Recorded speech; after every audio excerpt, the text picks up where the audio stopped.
Qala al-majalisul ilmi.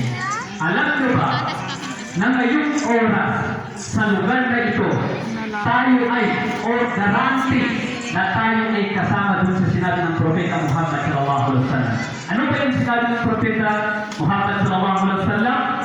Ang sabi niya, pag inyong madaanan o makita yung mga taong nagtitipon-tipon na walang dahilan ng kanilang pagtitipon maliban sa sila ay nag-uusap-usap o nag-aaral patungkol sa kung ano yung turo ng Islam.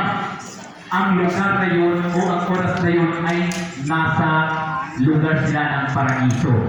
No? So yan ay para sa kita mo sa mga niya na yatang sa lugar surga niya.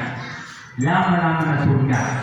So Rasulullah sallallahu alaihi wasallam na ada po titaro din na lugar. At lugar na lugar ayan mana na surga. Na ikaisa niya po pukulan tanong niya. Sa una pa niya, dekenatan ko pangalan ugen na Amerika niya ba i-kudra. Kadar ni lusay karing Allah subhanahu wa ta'ala sa yanin mana na nakabalikan sa hadapan Allah subhanahu wa ta'ala na dapat gumitiya kadas kari sa lugar surga niya.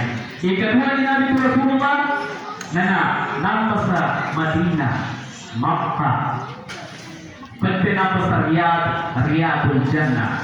Tapuban ko siya sa history na ng Islam na kung ni Dajjal,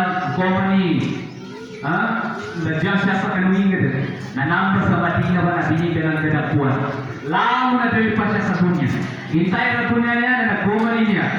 Pagpuntahan niya, super mga bidya na may pagpuntahan niya di surga ng naraka. Ike dan tuban na pagsali ng peso. Yan yung ipabagi sa kanumapya na mawag. Yan yung ipay sa kanumawag na namapya na pagpuntahan ng peso. Dalaman na mga tao na pagpunod sa kanin. So isang